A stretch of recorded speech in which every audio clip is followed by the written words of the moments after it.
definition of quantum computation. And a connection between that and tensor networks that we'll make explicit. And sort of continuing with the theme of these talks is that this connection, I'm going to spend the rest of the time spending a little time saying why this connection to tensor networks gives you some intuition that you otherwise might not have, and the value of that. So the audience is kind of split between people who are kind of probably more familiar with quantum computation and people who have been here last week and who are more familiar with subfactors. So one side should humor me a bit while I sort of present a model for quantum computation, and the other side should humor me a bit while I just review some of the basics of tensor networks that were covered in the first lecture just very quickly. So let's start with a model for quantum computation. So I touched on it last time, but I'll go over it again. So you start with a Hilbert space, a finite dimension Hilbert space. This is a particular model.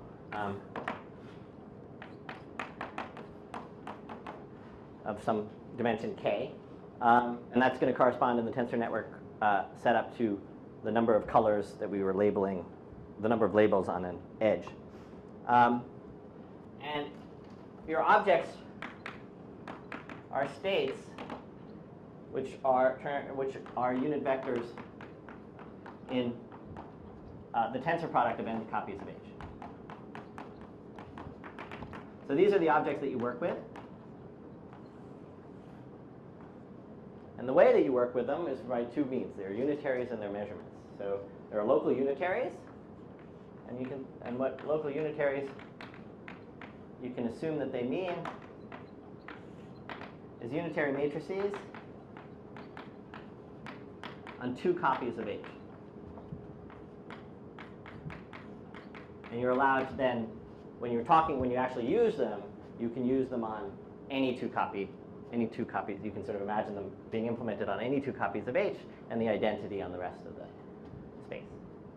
Okay. And finally, you have measurement. And a measurement is going to be a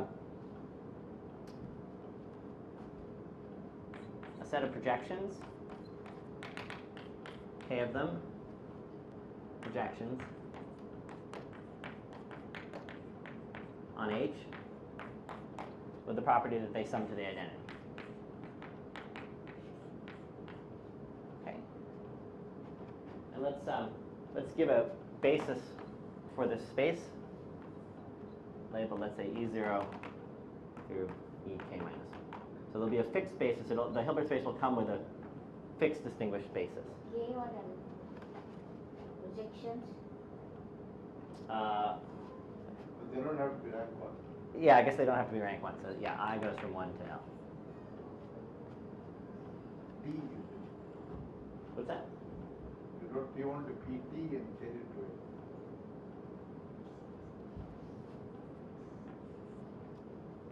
Sorry. Okay, so here are the ingredients for the model, and then so what is it? What's the model of what a quantum computer is going to do?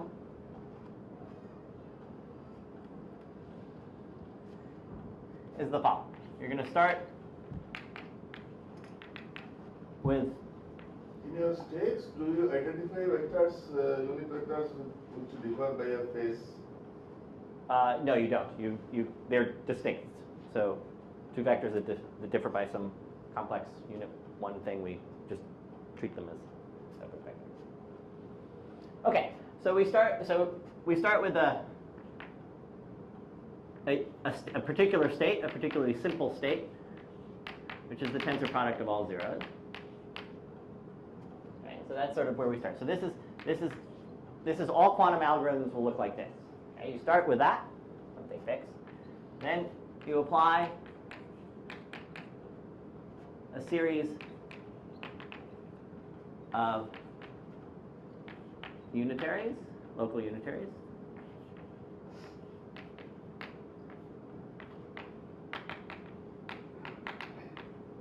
Let's call them maybe U1, up to ut,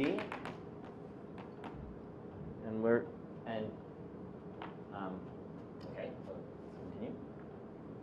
And so what that means is we have a vector. By the time we're done, we have this vector. So let me make clear that each unitary is some one of these guys, along with an identification of which two copies of H in this bigger place that we're talking about.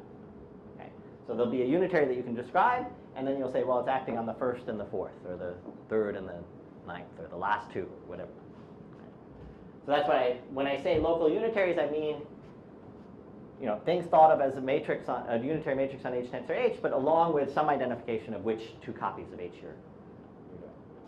And so by the time you're done, you end up here. You've applied these unitaries, so you end up with a new unit vector, new state. Okay. And now you measure.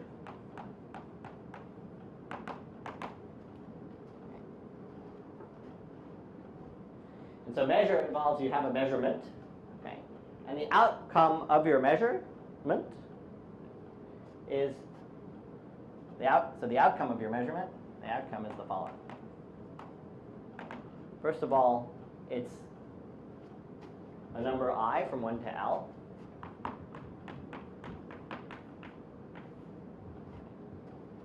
Along with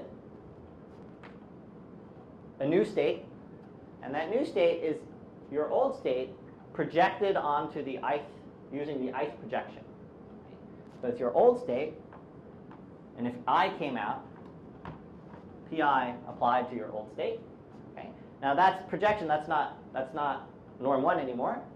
So what actually comes out is this normalized. Could be 0, right? So it could be 0. Good point. Okay, but it won't be because I haven't told you with what probability outcome I comes, and so outcome I comes with probability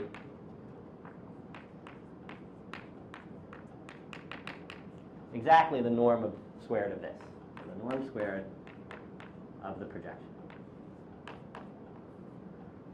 So in particular, to answer Sundar's question, if in fact if in fact W doesn't have any component in the ith projection, you will never see I. Almost. What's that? Almost never. You will not see. You won't see it. No, completely you will not see it. Probability zero does not mean that it is impossible. In this case, it does. This is a finite probability distribution. So in this case. Okay.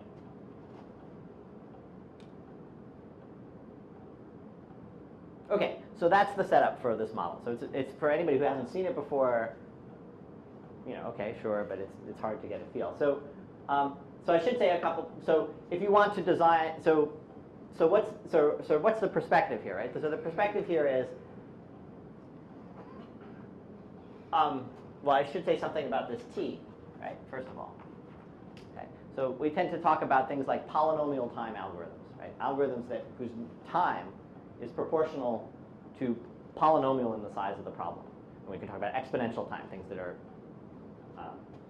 whose solution is exponential. So when we're talking about quantum algorithms, for the most part, when we talk about efficient algorithms,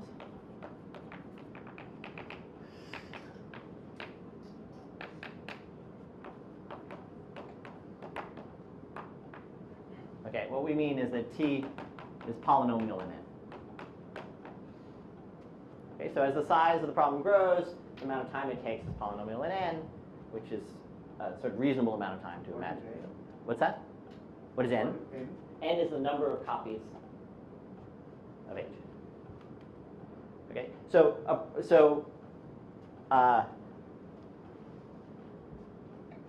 okay, so take for instance, so let's see.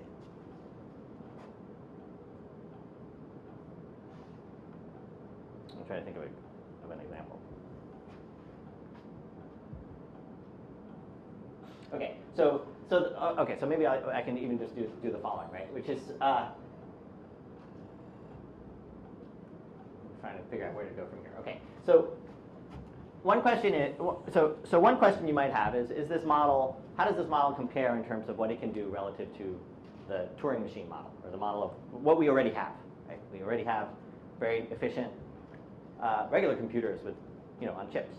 So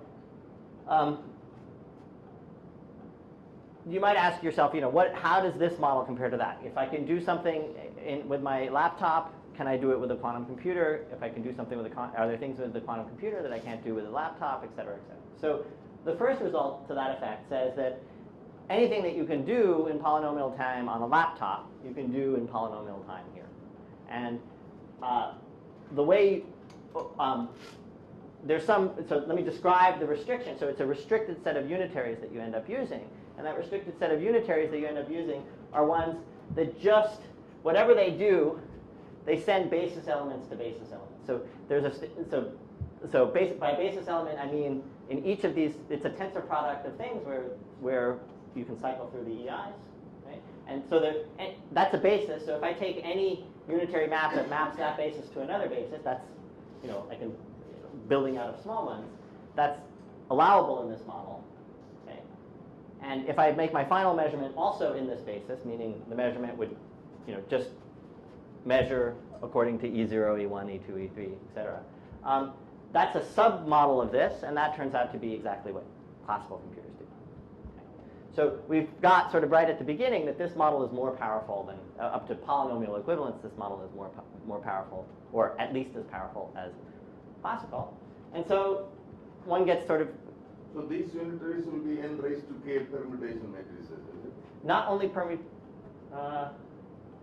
yeah, except that you can't necessarily get, it's true that you can't necessarily get all permutation matrices, because you need local, so in polynomial time you can't, let's see if that's true. Let's see, with, should be able to, because in polynomial time you get all the unitaries, so. No, you don't get all the unitaries on n things. But so, approximately. Not in polynomial time. No, you only get a corner of them. You get for any fixed k, for any finite k, you get in polynomial time any ones. But as k grows, you don't. Right? The space of all unitaries is exponentially bigger than what you can reach in polynomial time. But let's see. So how many transpositions do you need to describe a permutation of n things? That I think you only need n into n plus 1. Yeah, okay, all right. So then we're okay. So all permutations, so we're okay.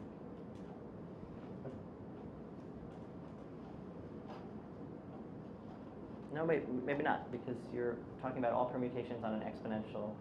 So you're saying if the size of the permutation is n. Anything in Sn can be written as product of n choose 2 product transpositions. Oh, but that will not be enough. That will be exponential. That'll be exponential. It has to be.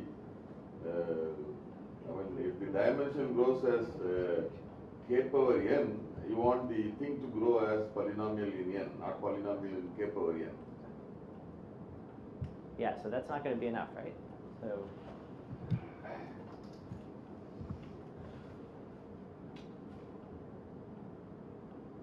Right, and so okay. So you can't get all permutations in polynomial time, but neither can you on a classical computer, right? For the size of the space, which is so with n bits in the space, this is not a permutation on n objects. This is a permutation on k to the n objects. So that's true classically as well. All right, sorry about that confusion. So, but the statement still remains the case, which is that the permutation matrices that you can get classically in polynomial time are this. Also, you can get. Sorry, let me understand. You want polynomial in n or polynomial in k to the n? So the number of permutations here, right? That I understand. Yeah. So polynomial in k to the n. But for efficiency, you want polynomial in k to the n. No. In efficiency, you want polynomial in n. Sorry.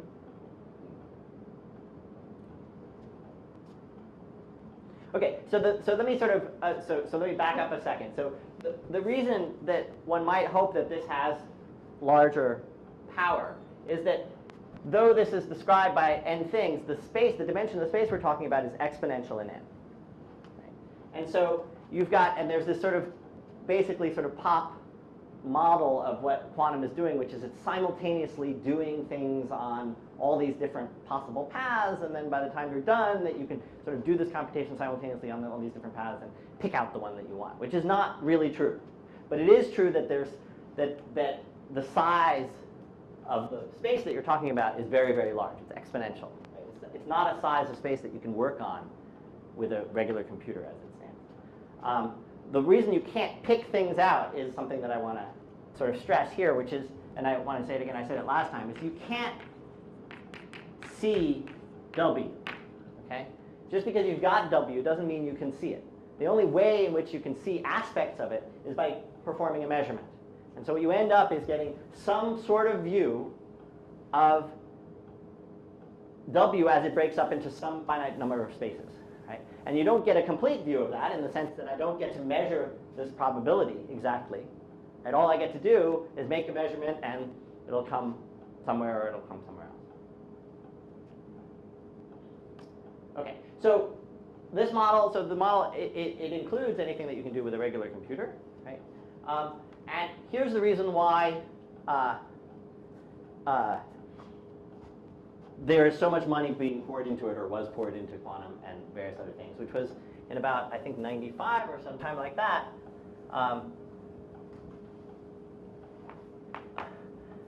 You got an efficient algorithm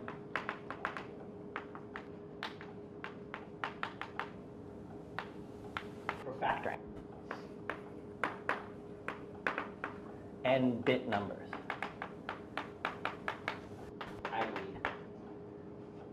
A number between 1 and k to the n. Okay, so you can take a number that you can describe in n bits, so they're k to the n such numbers, and you can factor it in time proportional to the number of digits in the number. Okay, so you have an n-digit number, you can factor it in polynomial time in the number of digits. So as perhaps you know, or if you think about it very briefly, if I want to multiply two numbers together, right, the n-digit numbers, that's something that I can do in time clearly that's polynomial in n, right? So multiplication is just a bunch of simple multiplications plus a bunch of additions, right? And so those simple, how many, there are n numbers here and there are n numbers here. If you're trying to multiply them together, that's n squared multiplications, and then maybe you have another n squared additions of n digits, but however way you want to do it, you're going to be polynomial in n in terms of what you need to do. So multiplication is easy, right? Factoring, classically, the best known algorithm we know to factor an n-digit number, right, is to just say, well, is it even? Is it divisible by 3? Is it divisible by 5? Right, we can skip 4 because we covered 2. We can just go through the primes, right? And when do we stop? We stop at square root of the number, right? And because by that time, if we haven't found a factor by then, we know it's prime. So, but how many? If we just even counted every test of division to just count as one operation, right? Then we have to cover the primes between 1 and square root of k to the n. Right? And the number of primes there is exponential. So, so we don't know any good way to factor a number, and it actually turns out to be very important to modern life that we don't know that, because when you go buy something online, you go off, say from, I don't know, from Amazon or someplace like that, right? So what do? You send your credit card information to them, right? And what are you sending it over? You're sending it over channels that everybody can listen to, right? So if I don't want everybody and their parents to know my credit card number, I have to send it in some sort of encoded way, right? And so if I have to send it in an encoded way, I have to develop a code with me and Amazon. I've never met Amazon, right? Amazon's never met me. So whatever code we have to do has to be a public code, right? I have to sort of start talking to Amazon. They talk back. Everybody who wants to listen can listen in. And we agree on some code. And then I send them my credit card information.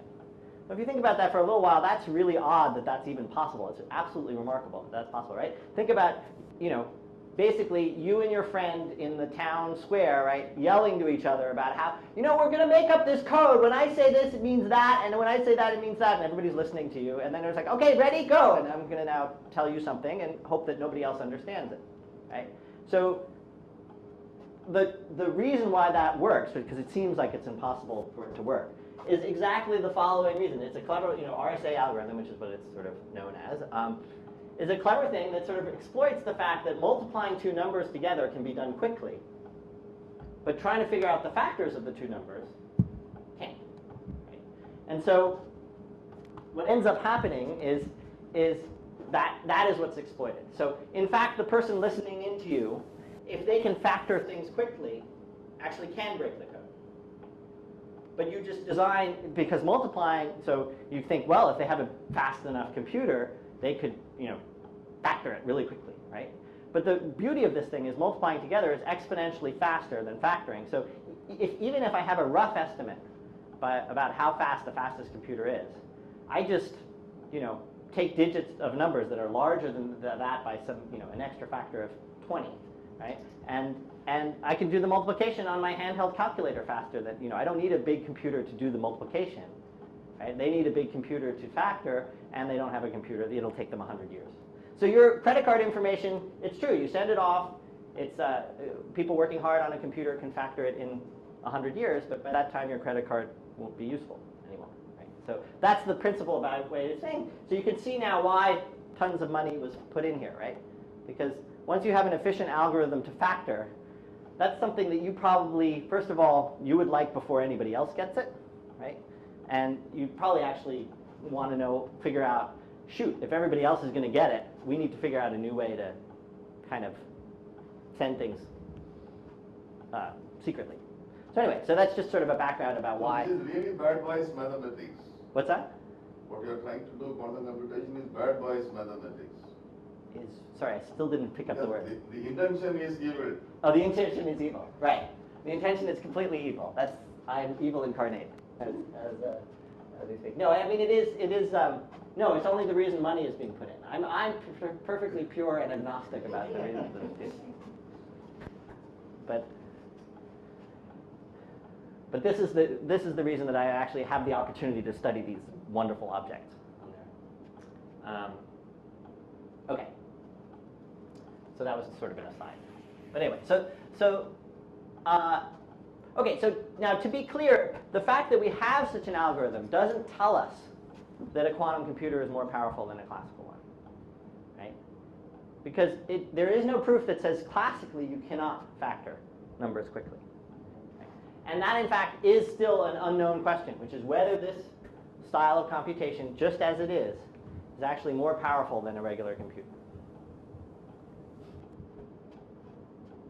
It is the case that you can put some restrictions on this stuff. There are various different ways to put restrictions and refine the problem and sort of change things. So there are examples of things where you can show that in this model things are better, but you have to add, and provably better than what you could do classically, but you have to add conditions on it. Okay. Okay, so now, any questions so far about what we're listing? So now I want to just make some, before we move forward, I want to simplify this picture a little bit without any cost to simplify. So the first simplification is that you can assume the local unitaries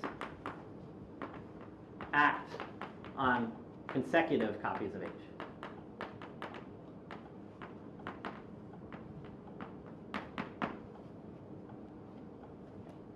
So whereas before we could say we take a unitary and it could be, let's say, acting the worst, the farthest apart they would be part of it acts on the first copy of H and part of it acts on the last copy of H.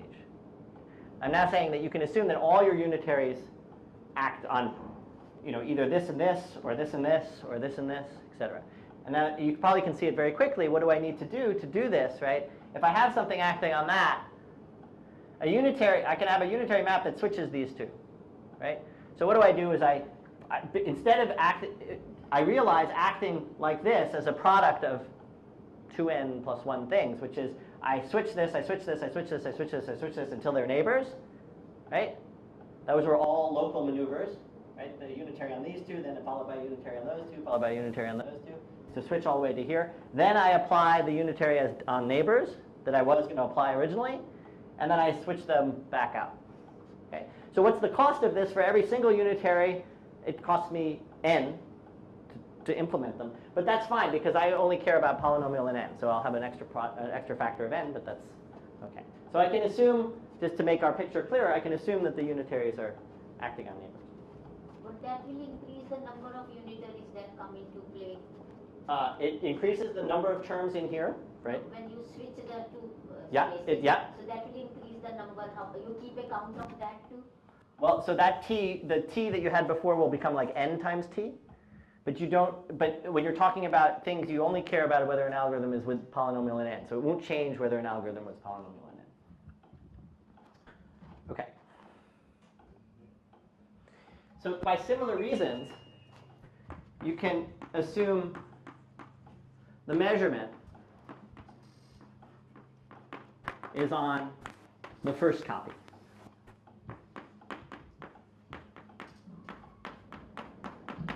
Right?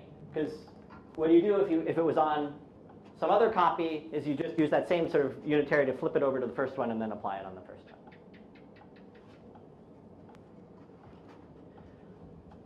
Also, you can assume.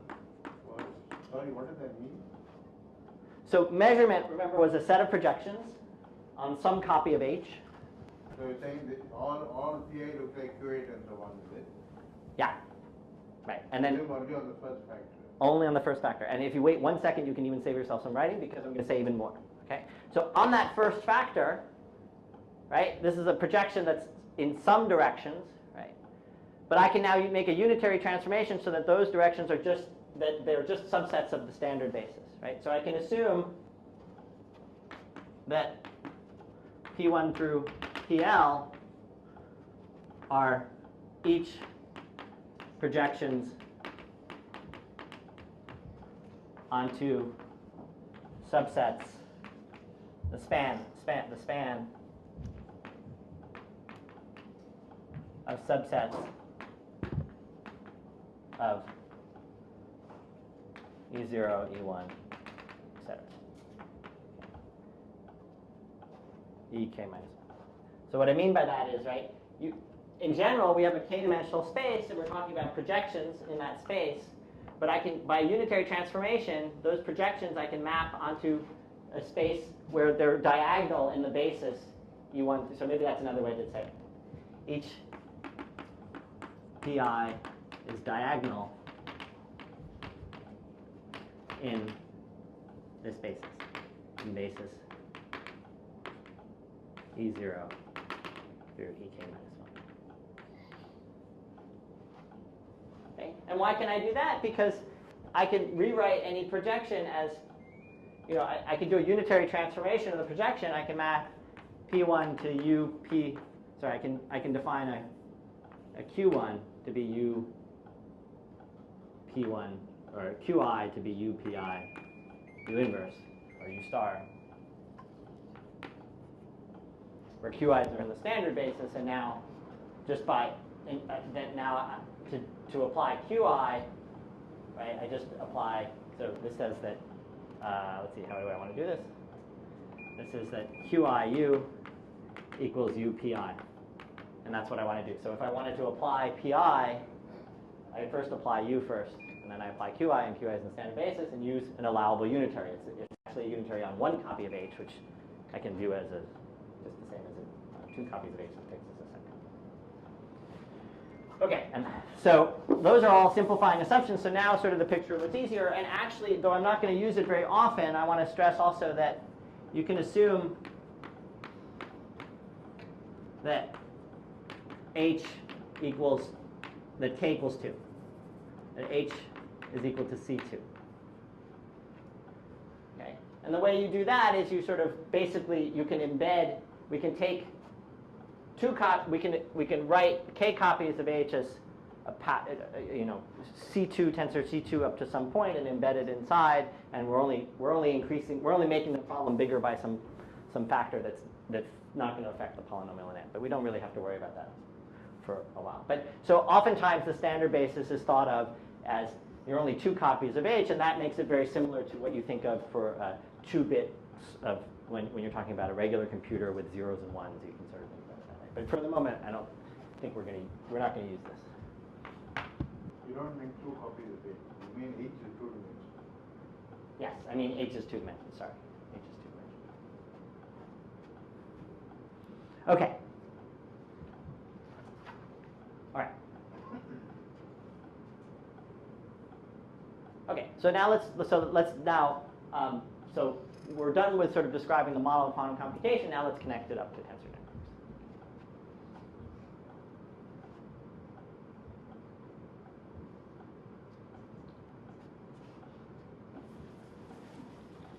So I can draw a picture of a quantum circuit now with these assumptions. Let me show you what that looks like.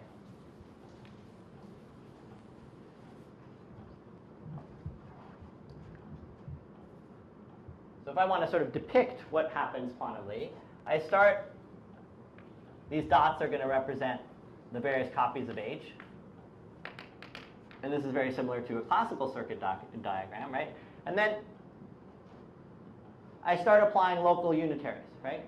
So those are kind of like local gates, right? So I can sort of, if the first unitary I applied was on the first two copies, I could depict it like this.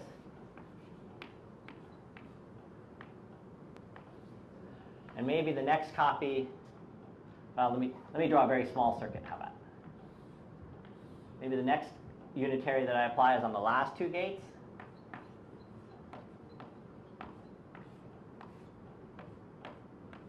And then I maybe make one here. And then maybe one here. So I'm using now the fact that I know that there are neighboring ones, that I can sort of write them down on neighboring ones. And so I continue like this until it's time to measure. So let's suppose it's time to measure now, right? And when I measure, I sort of look at, here's I measure.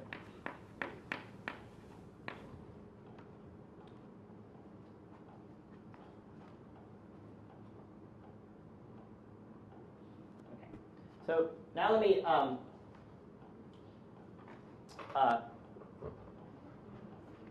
let's see what it is that, so how does this match up with this picture? Well, so this picture, we started out up here with V going into the circuit. We applied all the things, and then at this point we had W, right? And now we're going to measure, and so let's be explicit about what measuring means. So W, if I express it in terms of this basis, right? W looks like lambda 0 times E0 tensor W0 plus, I'm just going to expand it in the basis of the first coordinate, right? Plus lambda 1 E1 tensor W1, some vector in the rest, plus lambda 2 E2 tensor W2, etc. Right? And so let me just stress what it is that we're saying, right? We're saying that we get outcome I, right, with probability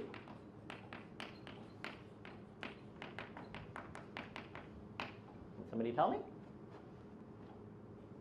So again, so now our measurements, I'm going to say PI is going to be, let's say, projection onto the ith coefficient. Okay. So I'm going to imagine that the number of projections here in the measurement is just the full basis number of bases. So it's all k of them. Right. So P0 projects onto E0, P1 projects onto E1, P2 the one-dimensional space, etc. So PI, right? So what's outcome I will come with what probability? Well, let's try to sort this out, right?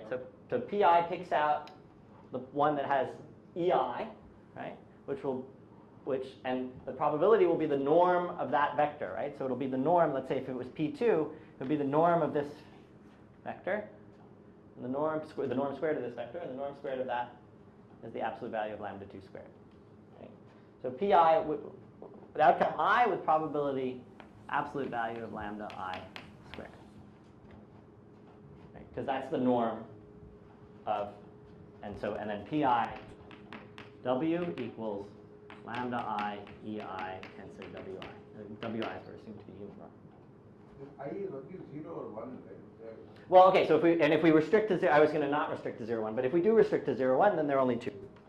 Right, so then that's great. So if we're just restricting to 0, 1, we get outcome 0 with probability lambda 0 squared, outcome 1 with probability lambda 1 squared, because this is a unit vector, lambda 0 squared plus lambda 1 squared is 1. Okay.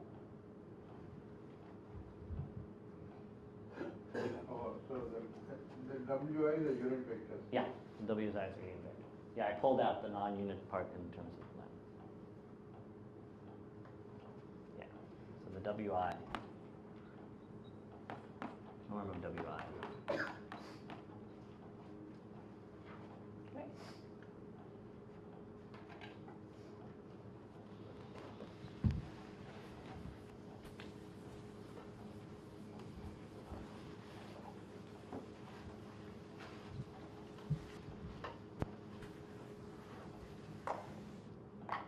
Okay, so if we assume, so for the moment, if we assume we want that H actually is C2, right? So there are only two outcomes.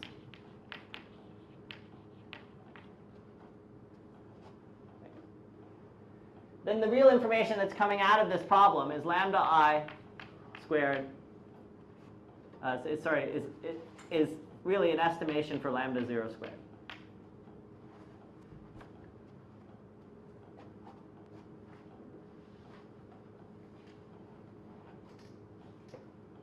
So what is quantum computation? What does a circuit do? It's this, right? So this is our model for what happens. And the information we're getting out of this is, it's not actually lambda 0 squared or lambda 1 squared, but what is it? It's a draw from that probability distribution. Every time I do this, I get a coin that's flipped with weighted factors lambda 0 squared and lambda 1 squared. And that's what I see. But I don't know what lambda 0 squared and lambda 1 squared. So what has been done here is that it's computed, what is the thing that is actually doing any computation is it's the information about lambda 0 squared and lambda 1 squared that I'm getting at. So you're saying W0 and W1 are not important? Well, so in the end, since this is all that you can do, in the end, it turns out that W0 and W1 are not important because you can sort of force your measurement to happen way at the last possible moment. So once you do all the unitaries first and the measurement at the end, you're not going to do anything with that thing. But that's another, I guess that should have been another assumption. You can assume that you measure at the end. Sorry, I should have written that to begin with. And so let me tell you why you can assume that you can measure at the end. Because if you measured along the way, instead of measuring along the way, you could create a unitary that sort of says, well, I'll keep instead of measuring at that moment, I'll keep track of each of the different things that I could have measured, and with their probability associated. So instead of mapping to to either W0 or W1, I'll just map this so that there's a component in that I'll basically map it to this. Won't you combine the second and third because they both have E1? The second? The lambda 1 E1 cancel W1 plus lambda 2 E1 again. No, sorry, E2. Okay. It's just my slot.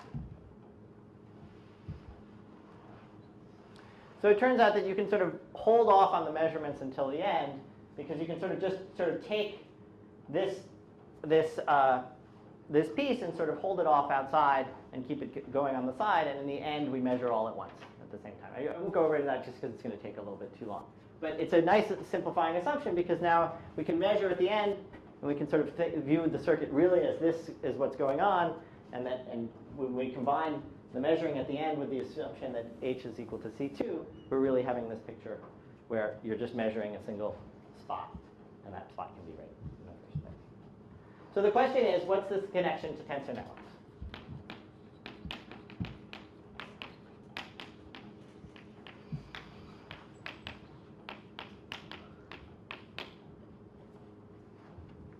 Okay.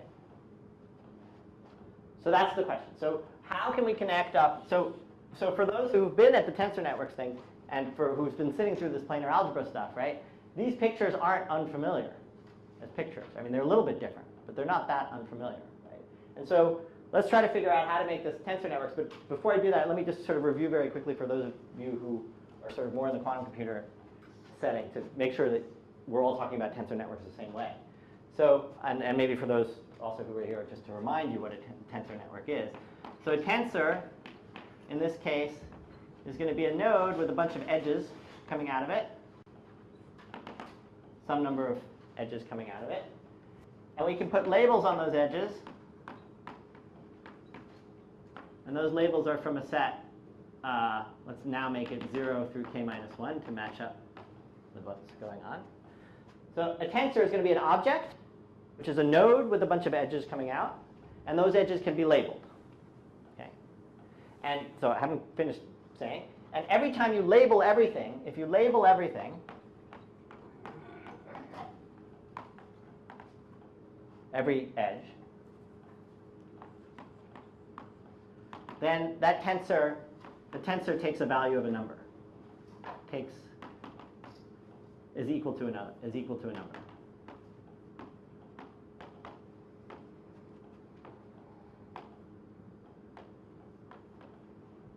Okay, so for instance, if this tensor was, let's say, m, and suppose I label 0, 1, 1, 2, 4, then m with these labels on it should be a number.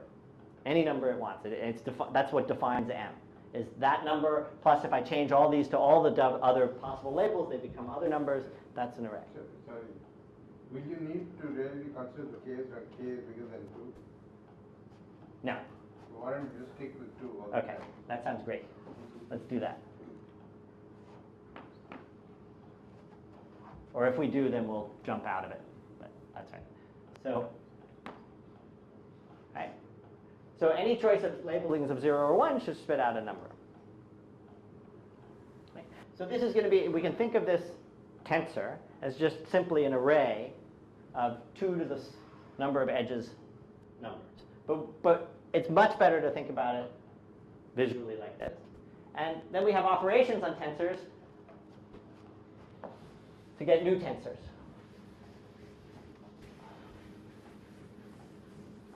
And I guess I'll just jump for the moment. Well, I should say,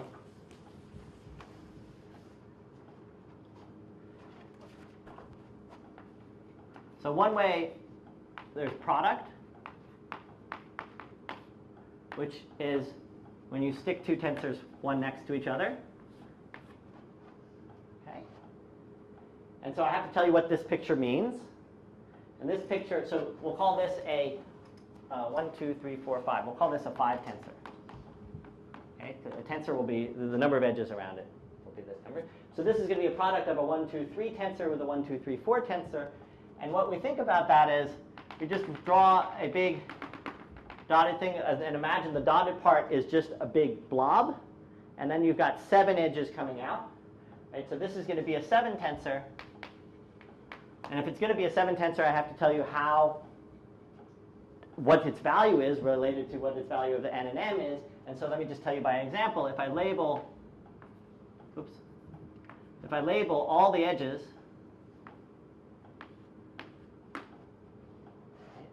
so if I want to tell you what this tensor is, for any labeling of all the edges, I should tell you what number pops out.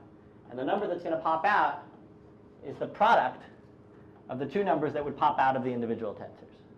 Okay? So this 7 tensor, its value equals the product of this, which is a number, because it's a tensor with everything labeled, times this number.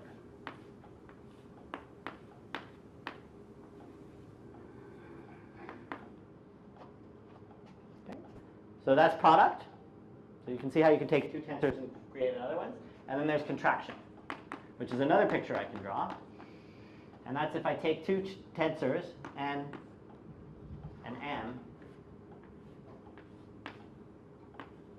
and I decide to join 2 edges together. So this is a new picture. Okay? Now if I then do the thing that I like to do, which is to draw a dotted line to surround everything so that the edges that are free still come out. So if you picture this going on now, how many free edges are there on the outside? 1, 2, 3, 4, 5. So this is going to be a 5 tensor. And I have to tell you what it is. Okay. And what it is I label all these outside edges. If I label all these outside edges, it should be a number. So let me give you an example here. Right? Right, so I've labeled all the outside edges. I should come out with a number. What's the number I come out with? I'm going to sum over internal labelings. What does internal labelings mean? Internal labelings means how the different ways that I can, this is an internal edge because it's joined up to tensors on both sides. Okay? And I'm going to sum over all the possible labelings of that. So now we're down to n equals 2, so that's very easy, right? I can label this by a 0, or I can label it by a 1. If I label it by a 0, now each tensor has all the things labeled around it. Okay? So when I label it by a 0, I take the product of n 0, 0, 1 times m of 0, 0, 0, 1. But I add that to the other possible labeling of the middle, which is 1. And so now I write down the same thing. Well, maybe I should just write. This is n. The outside labels are the same, but this labeling now changed to a 1 times m 0, 0, 1, 1. And now I should get rid of the sum. Yeah, I should get rid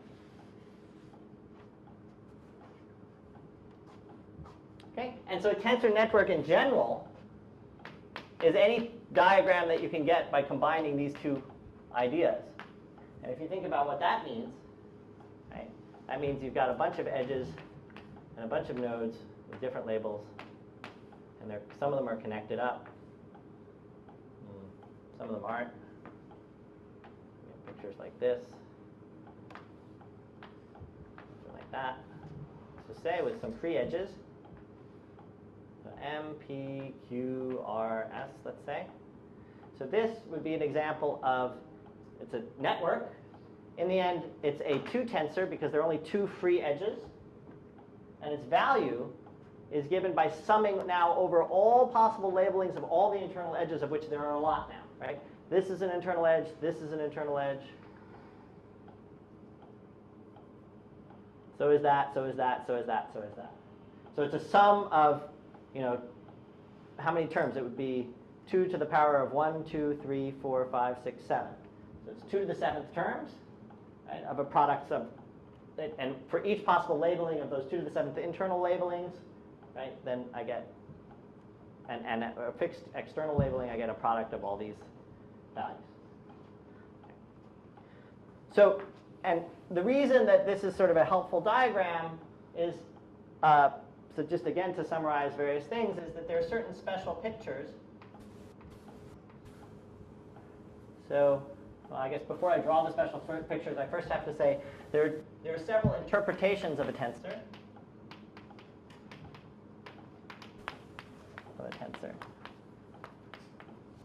So the first is that it can be viewed as a vector. And so I'll tell you exactly what vector we're talking about. So let me give you an example, that this n, right, which is an array of 2 to the 3 numbers, I can also think of it as a vector in this case, H tensor H tensor H. Okay. And what vector is it going to be? Well, I identify each copy of H with one edge. Okay. And so then the value of this tensor is going to be a vector in this thing expressed in the standard basis, and it's going to be the sum of EI tensor EJ tensor EK. Okay, the coefficient in that basis is going to just be the tensor, the number that comes out of taking the tensor and labeling it by I, J, and K. Okay, so that's a way of interpreting the tensor as a vector. But also, I want to be able to interpret them as linear maps. So I have to tell you how I'm thinking of them as linear maps. So I'll do it again with this example. Okay, this could be seen as a linear map from, for instance, H, this is just one example, to H tensor H, So to do that, I again have to sort of, so let me copy down n again, and I'll say what I mean. Oh wait, can everybody see from here? Okay, so I'll identify there's one copy of h to each edge. Let's say these two copies go to here and here. Okay, so it'll be, well, I'm going to think of it as a map from h to h tensor h. And the way it's going to be a map is I'm going to define how it sends. So I'll call that map n, and it'll send. I'll tell you what it does on a basis. So on the basis element ei, it's going to send it to some linear combination of ej tensor ek. And I bet now you can guess what linear combination I'm going to do, right? Which is that it's going to be n I j k summed over I and j. Summed over j and k. Okay, and there's nothing special about this to this tensor this, right?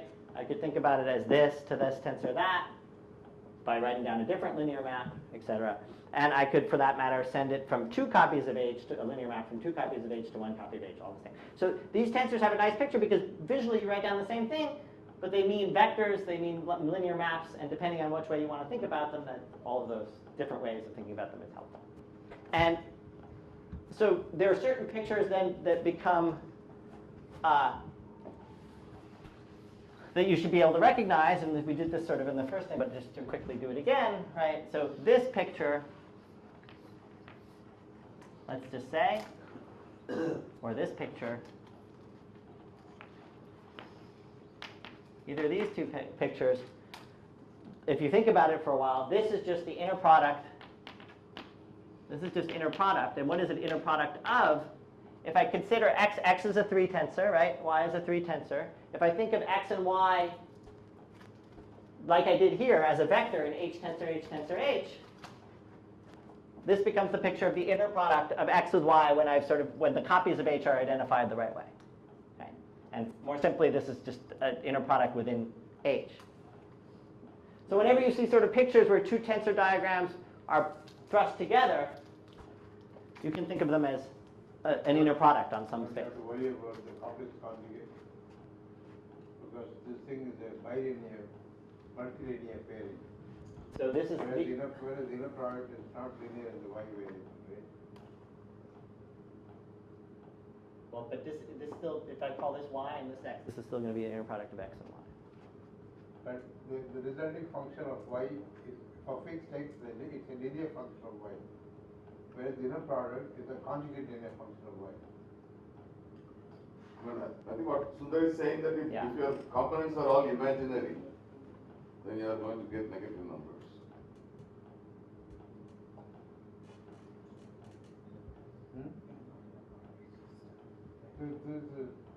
Okay, sorry. So it's this, right? It's a bilinear pairing.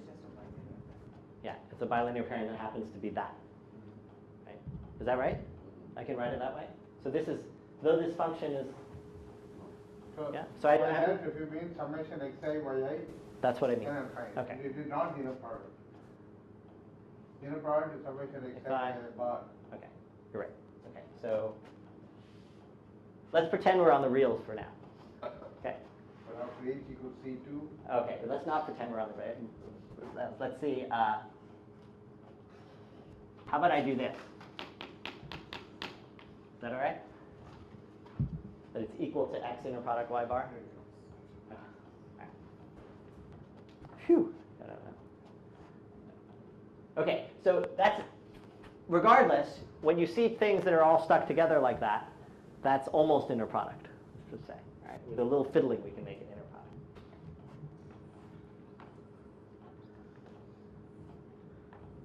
And this picture,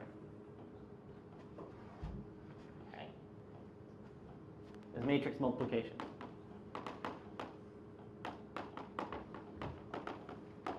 Or linear map composition.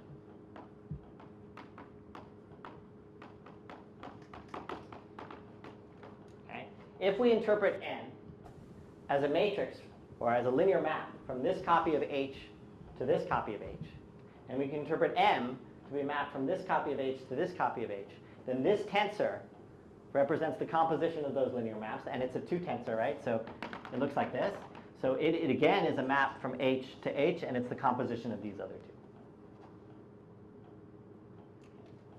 So in particular, that means, for instance, that if I was to sort of imaginarily sort of slice a tensor network in any particular place, like let's say, colored chalk would be helpful, I guess.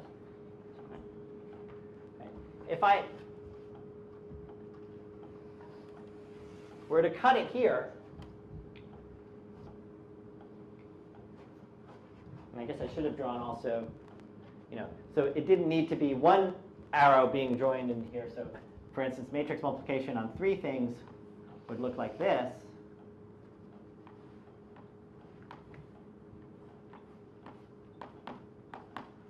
Okay. And linear map composition, for instance, you could have linear maps from 1 to 2 things, and then another linear map from 2 to 1 thing, or 2 to 2 things, let's say. This would also be an example of composition, right? A map from H to H tensor H, and then followed up by another map. So these types of pictures, for instance, right? If I view this big tensor as a map from H to H, right, which are the only 2 things free, it actually, I can interpret it as as the composition of 2 linear maps. The first one was what's on the left-hand side, which is another tensor. Now that I've got these edges cut, right? Which is a map from H to 3 copies of H, composed with a second tensor map, which would be this side, right, which would be a tensor, but I would interpret it as a map from 3 copies of H to a single copy of H. Okay. So this is good for when we're trying to work with pictures. We can sort of view them in all these different ways, and that's sort of helpful. So that's the end to the tensor network kind of quick review. And so now let's move ourselves back to this problem, right? We've got a quantum circuit, right? And we want to interpret it as a tensor network. We want to sort of connect tensor networks to this picture. So let's, right? So, well, let me depict by a tensor E0, tensor E0, tensor E0. Well, let me depict the 0 tensor, right, to be actually equal to, that's supposed to be a vector, right? So let's just say what it is, right? If it's 0 tensor will be equal to the following. If I label the thing by 0, it should be a number. I'm going to make that number 1. And if I label this 0 guy, maybe I should put the 0 in a different color. Let me do that. The label of the tensor is going to have a special label, 0.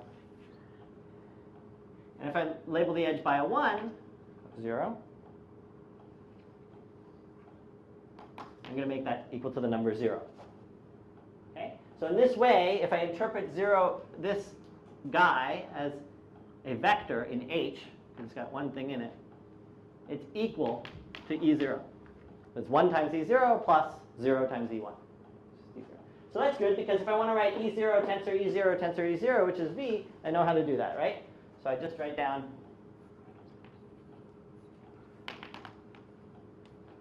I just label them all by zeros. Okay, so now I've got my V. Now I want to apply this unitary U1. Okay, unitary is just a linear map, right? So I can just draw that as a tensor with 4 edges, 2 coming in and 2 coming out. I'll call that U1. And then I can just sort of continue like this, right? So I don't know what happens next. There's 1, 2, 3, 4. I guess there are only 5 of them.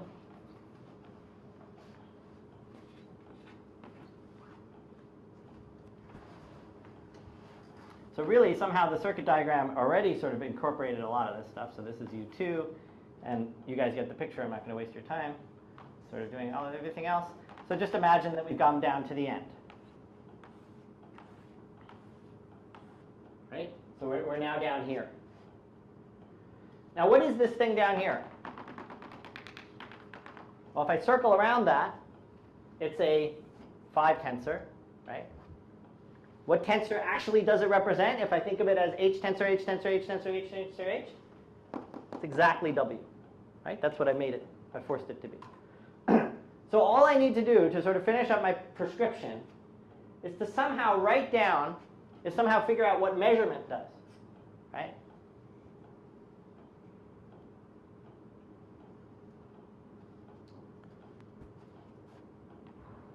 Right? So measurement involves putting a projection, right? It's sort of one of two possible projections onto, if we're thinking of it in two things, onto the first coordinate. And what do we want to do with that projection? Well, let's just see what, maybe the best way to do it is just try out and see what happens, okay? So let's figure out what happens if we project onto the 0 coordinate. So first of all, how do we denote that? Right? So we want to pull out just the piece of the vector that's in the direction of E0. Right? Can anybody see how to do that with what kind of tensor I want to put there? So one way to do it, right? What's that? Put a 0 there. Put a 0 there. Okay. Let's put a 0 here. If we put a 0 here, right, what does this mean? This is like inner producting just the first coordinate, or just the first copy of H, with E0. Right? So if I have W to be this expanded thing out here, if I stick a 0 there, what am I going to end up with? I'm going to end up with lambda 0 bar. No, because that was the one going in this direction. Right? This is W inner product with E0, so it's okay. Lambda 0. So I end up with lambda 0 times, I've got a tensor in one less number of H's. What tensor is that? That's W0. Right? Okay. But that's not what I want, right? What did I want? I wanted lambda 0 out of this thing, or lambda 0 squared. How do I get lambda 0 squared? Well, lambda 0 squared is the norm of this, right? So I've got a vector,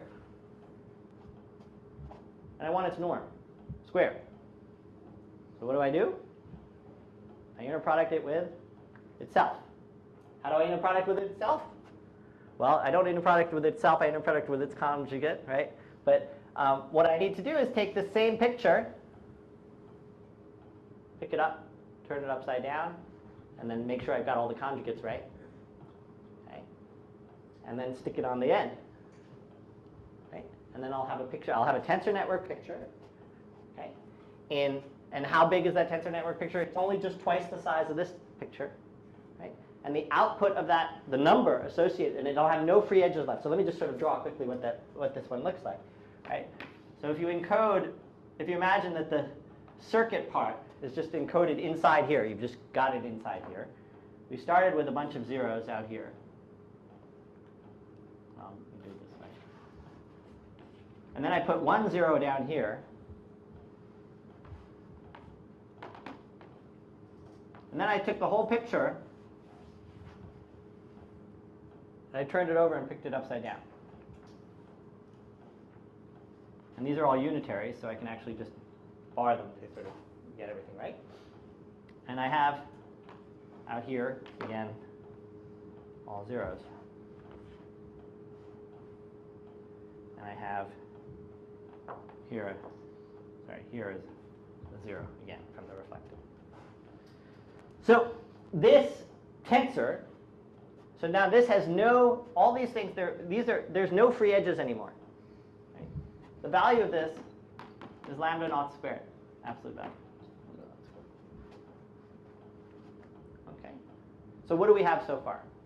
Right? We have any quantum circuit, the probabilities associated to the outcome of a measurement of any quantum circuit can be encoded by a tensor network via this process. Now, what is it that I can get? So let's go back to the quantum circuit.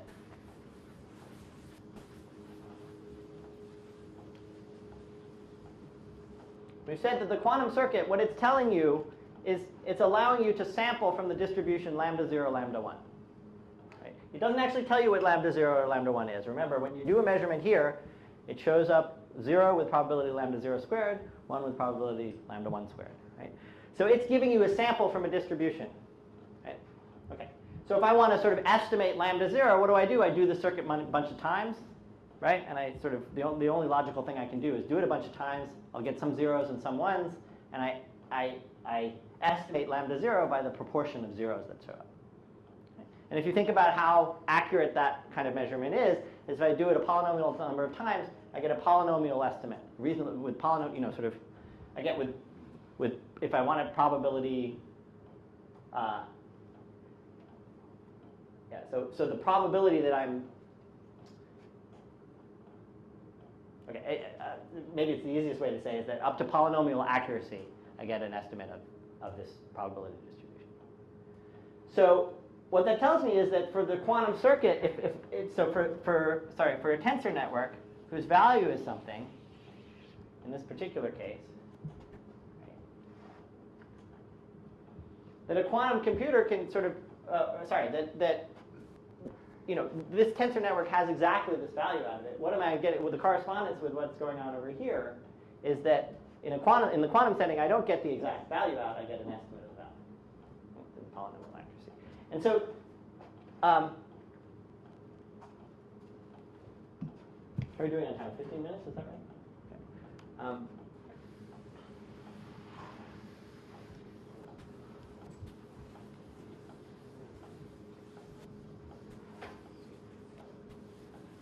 So the natural question is, if I'm trying to make this connection, so far I made the connection that a quantum circuit can be turned into a tensor network whose value is what I want, is what I'm trying to estimate. Right? So the opposite the opposite question holds, right? Suppose I have a tensor network, and I want to estimate its value.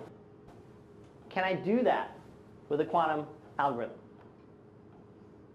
Does that make sense? Right, so here we have we say, okay, any quantum computation can be turned into a tensor network whose value is the value that I want to get out of the quantum circuit. But an opposite question could be asked, which is, suppose I give you a tensor network in general, not one that's nicely of this form, but just a tensor network in general whose value is some number. Right? Can I estimate this value? By network now you mean something I mean, network. yeah, sorry. By tensor network now, I mean one where all the edges are closed off, so a zero tensor. Okay. So that's the question now, right? So far, okay, so let me maybe for those of you who are, right? So we've just shown that tensor networks can compute the values of the probability distribution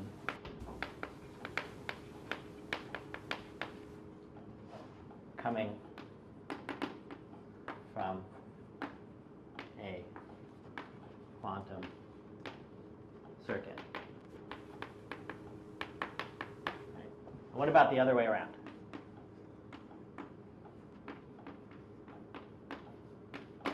Right. So the other way around is I have a tensor network whose value is something. I want to sort of implement this by a quantum computer. So I'm going to just sort of, let me try to use a picture of it.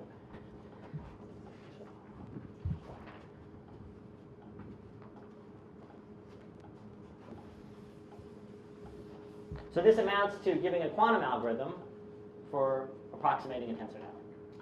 That's what I'm looking for. So let me draw. We will do a proof by example. Well-known way of proving things. So here, let me give you an example of here's a network. So here's a network. Imagine all these tensors are actually labeled by letters. Okay, so it has some value. Let's try to imagine how we're going to do this. Well, what is a quantum computation? It starts at some unit vector, right? And it sort of unitarily changes and moves things around, right? And eventually comes out and then has a measurement that sort of wants to do things. So how should we think about this problem? Well, the key concept is the notion of bubbling.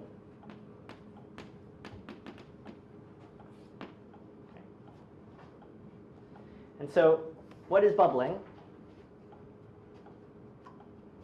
It's going to be a stepwise process. So what it's going to be, let me just sort of describe it visually first, is it's going to be, you imagine sort of some giant beast here who comes along and starts chewing up the tensor network. Or another way to say it is it's a bubble that's sort of expanding. And every time there's a moment at which it swallows one tensor at a time. And it moves from sort of on one side of that tensor to sort of having incorporated, or the beast is sort of chewing this up. Okay. And so the order, the bubbling is going to be describing the order in which these nodes are things. So at each step,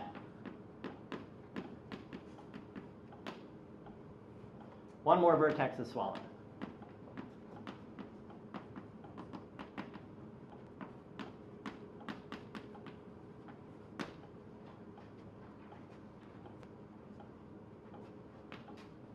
Okay, and so we'll think of this bubble. Right? So let's imagine this bubble coming along, and so let's give an ordering to, let's say, the first three. So let's suppose these three are bubbled first. So what that means is, here comes my bubble in blue. It starts out over here, okay, and it swallows the first vertex like that. So think of the bubble. This is a bubble over here. It's finished off, right? And the second time around, as it comes along, it now swallows this one. So it sort of extends out this way, and whoop, takes that. And now the third one, it's got these two, so now it just sort of expands itself out to take up that one. That make sense?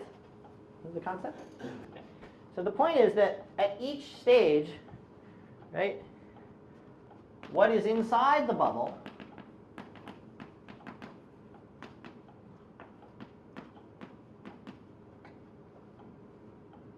is a tensor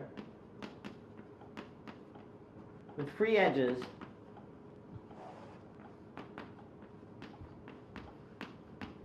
crossing the bubble.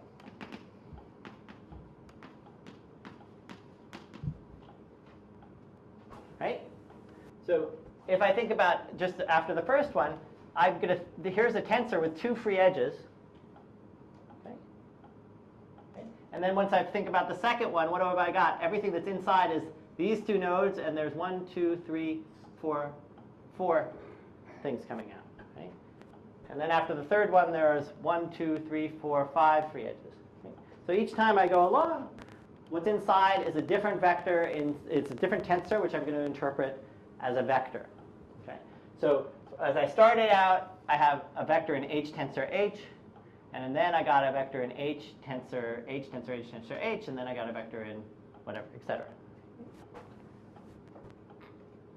And the idea is that the quantum simulation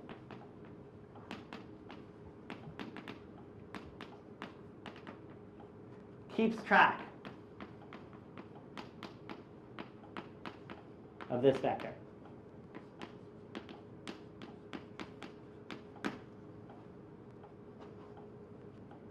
Okay, so that's the program. That's how we're going to try to do this.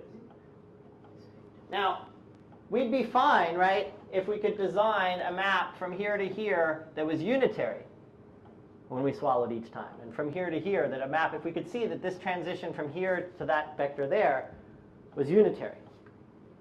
Then we could just sort of imagine it as a circuit, right, where we're sort of building these unitaries. But they're not unitary maps, right? They don't need to be unitary maps. Okay. So we need to sort of figure out a way of taking an arbitrary linear map, right, and making it look like a unitary. So we can't do this in general, but here's what we can do.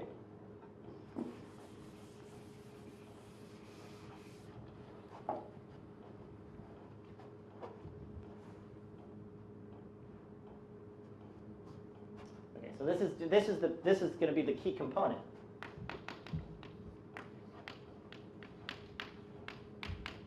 Okay, it's suppose we start with a linear map of operator norm 1.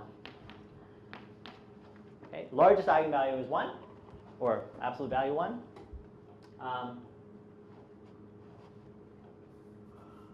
All the other ones are less than or equal to that, but it's not necessarily unitary. Well,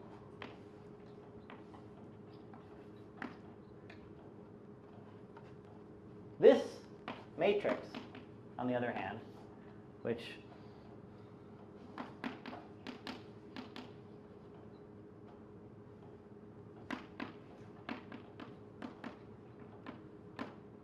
is unitary.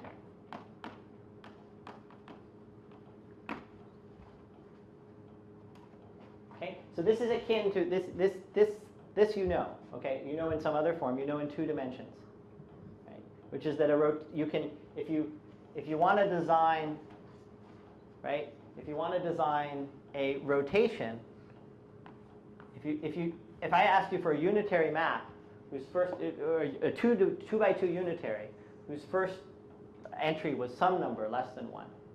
You could do that by making a rotation, right? So cosine theta, whatever. Gosh, I've painted myself into a corner now.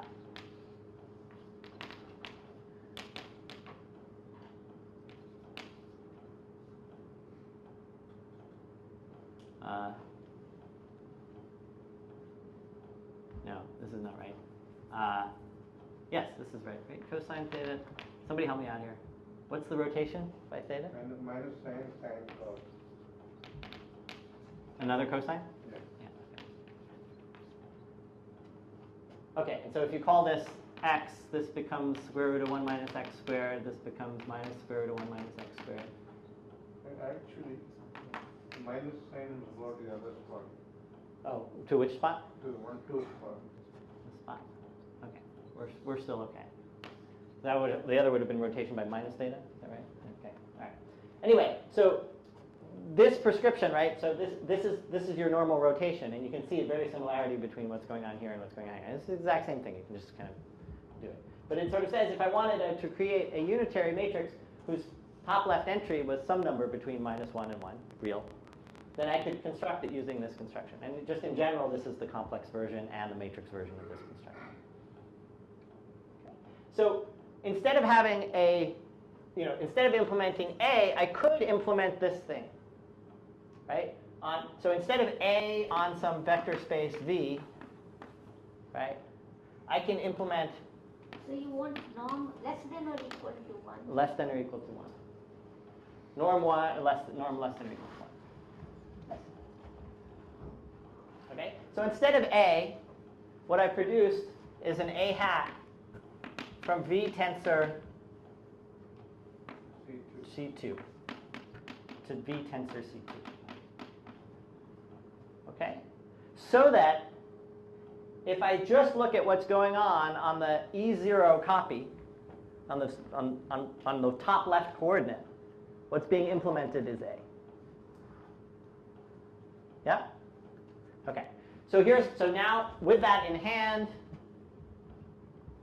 yeah, I can squeeze this in and then we can pick up the next time. With that in hand, let me say what we do for our quantum algorithm to simulate, to try to approximate a tensor network. Okay, so first we pick a bubbling.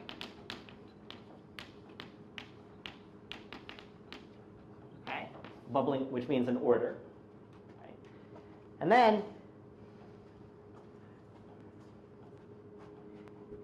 each time that I go over one of these things, right, I can think of each of these tensors as a linear map from what I had before to what I had after. Right? So number 2 I can think of it as a linear map from this copy of H to these copies of H. Right? This one I could think of as a linear map from C, no copies of H, to 2 copies of H. This one here from some number. So there's a linear map there. Right? And I can compute the norms of that linear map. That's a very small problem. It's on a constant degree thing. So I compute the norms of the linear maps coming from the swallowing. So let me just be clear about that, just in case it's sort of a problem. When you swallow a node, there's a before and after picture, right? Before you've swallowed a node, you're approaching with some number of edges. After you've swallowed a node, you've completely consumed it. In between those two things is a tensor, right? And that tensor we think of as a linear map from the number before to the number after. We compute the norm of that linear map. We hold on to that number, and then we replace with normalized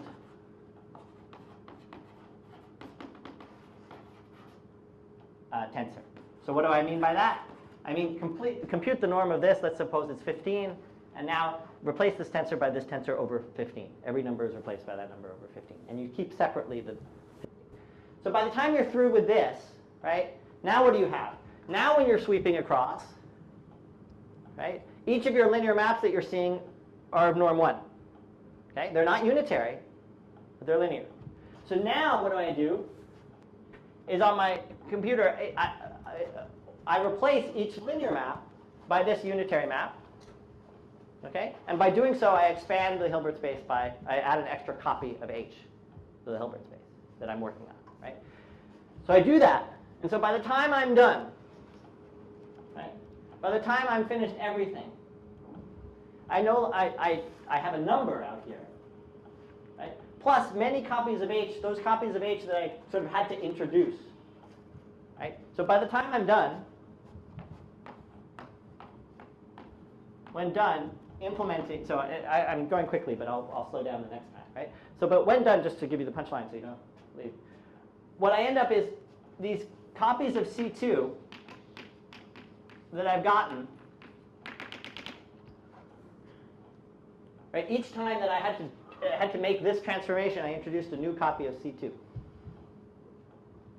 And the point is, and that's it, because by the time I'm finished sweeping through the network, I have no strands left, right? I have no free strands left. So that means the network represents a number. So I have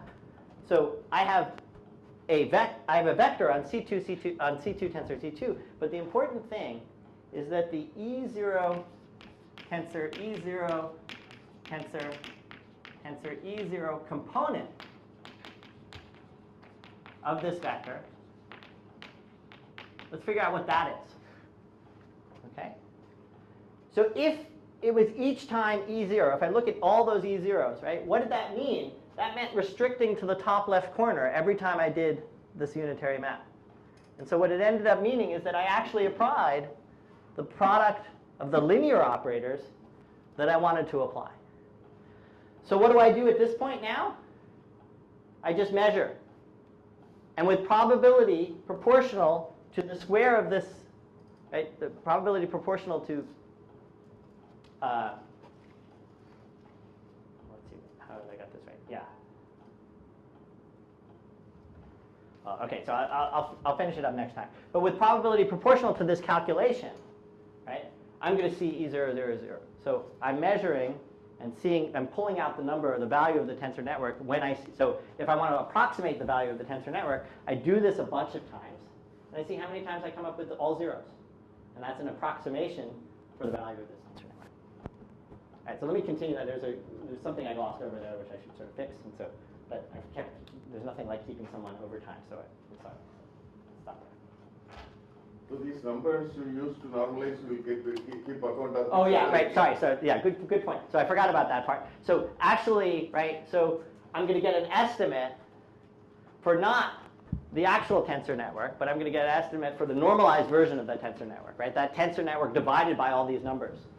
Right? So now I have to, that estimate I have to multiply by all those numbers, and so that actually is going to very much affect the, and we'll talk about it next time, the level of approximation I have. Because I blow up any level of approximation I now blow up by this factor. So we'll sort of cover that next time.